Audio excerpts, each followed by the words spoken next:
Palestinian struggle from pursuing liberation to seeking statehood başlıklı sunumuyla bizimle beraber olacak. My presentation will be in English. Okay, my presentation will be in English, but I have to present myself at the beginning. My name is Ahmed Kalaf. I'm a master's student in Hittite University in Sharm City. I'm Egyptian, and being Egyptian, my nationality is Egyptian, is so related with what I want to speak about today, the Palestinian struggle or what's happening now on Gaza. I feel somehow frustrated to speak here in this conference about something happening on the border of my country, but I can't do anything for it. Actually, as a country, as Egypt, and as individuals, we can't do anything for what's happening there. But academics like this, we're just trying to understand, trying to give some insights about what's happening, on what's going on the world. But I don't think that we can't. We can change what's happening. My title is The Palestinian Struggle from Seeking Liberation to Seeking Statehood. Well, this is a kind of introduction to my presentation. We had in Palestine, we had the people in the Palestinians struggled for maybe 75 years before what's happened on the October the 7th. But some people think that all these things started with the October 7th, but it's not right and it's not true. Because actually the Palestinians tried to get sovereignty, to get a state before this.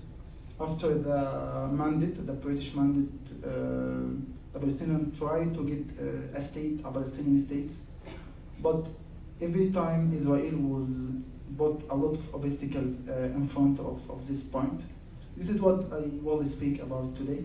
But I have to relate my presentation with two important aspects. The first one is when we speak about the solution of two states, about Palestine state and about Israel state, what we are calling two-state solution.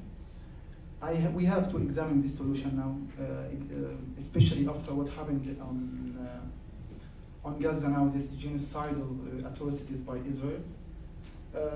We need to rethink of this again.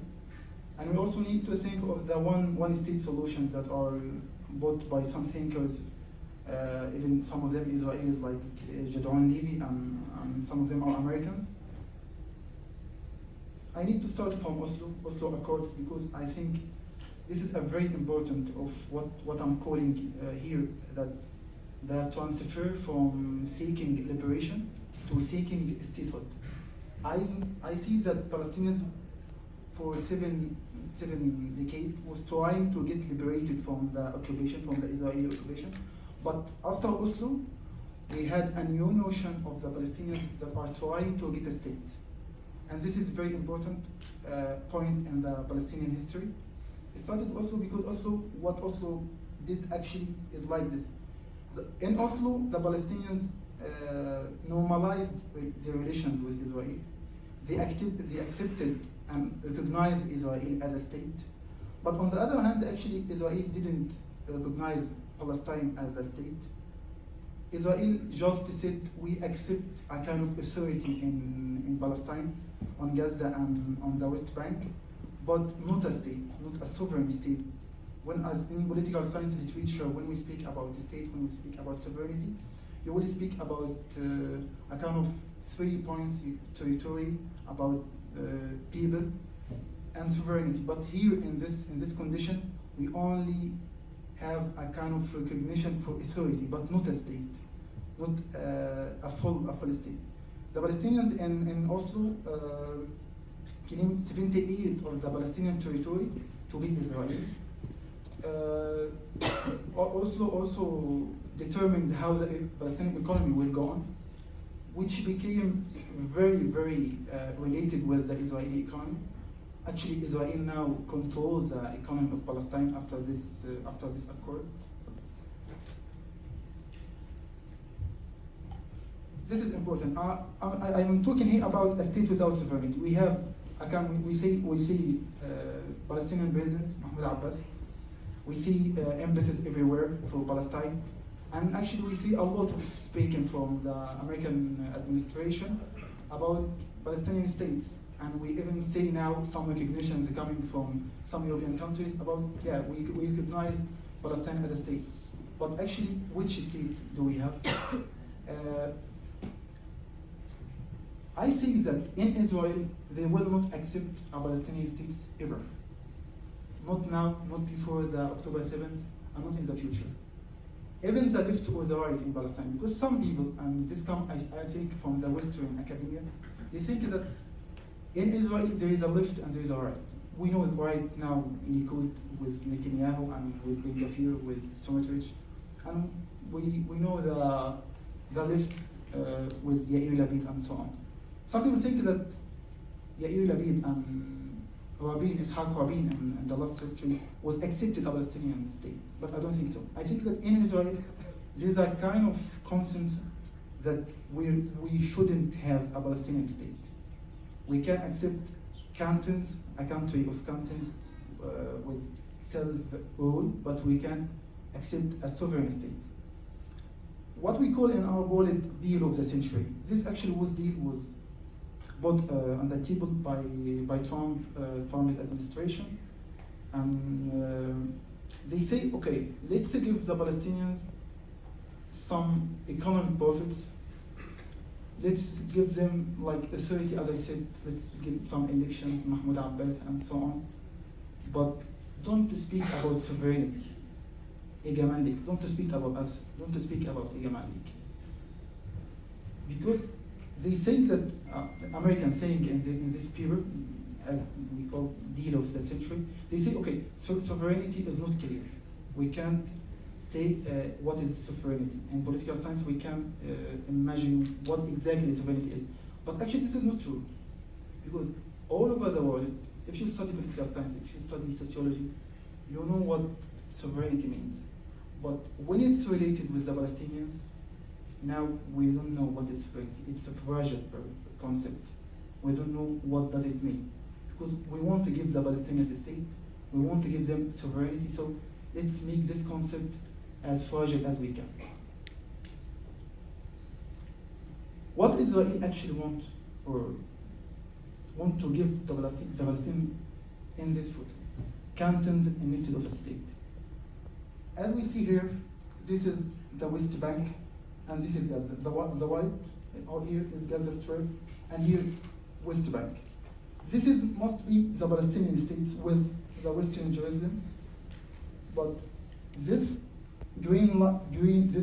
all this green is Israel. As we see settlements everywhere in the West Bank, that means there is no West Bank anymore. It's just settlements inside, so Israel is everywhere now, and we have only Gaza as a strip, as a very big prisoner, as we know. So Israel wants the Palestinians to give the Palestinians only cantons, small territories here and here with settlements inside. So don't speak about a state anymore.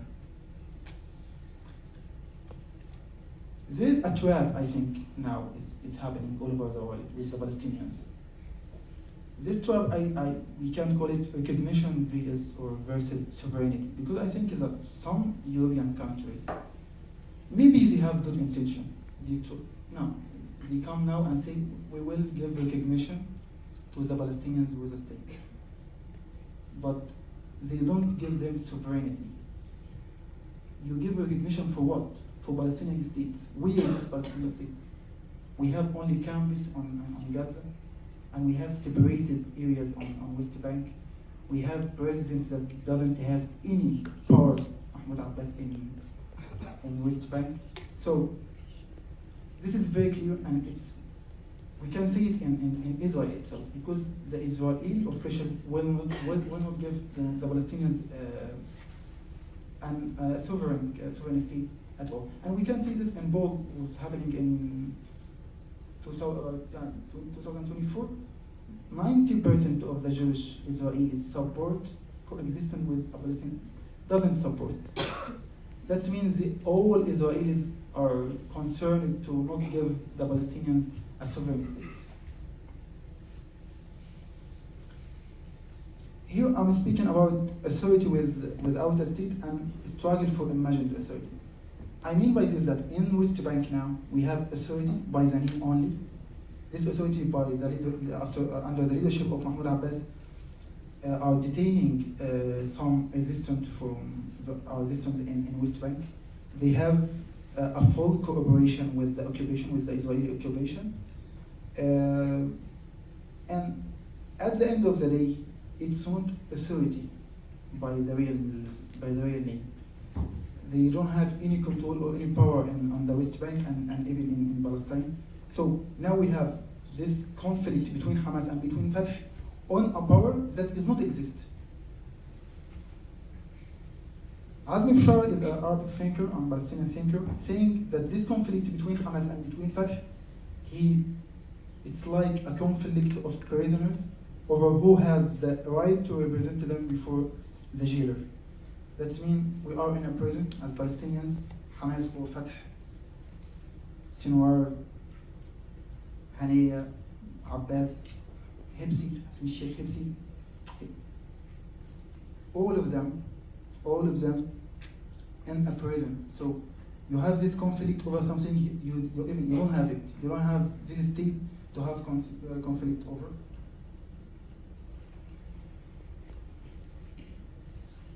Okay, the impossible one state. Some people are saying,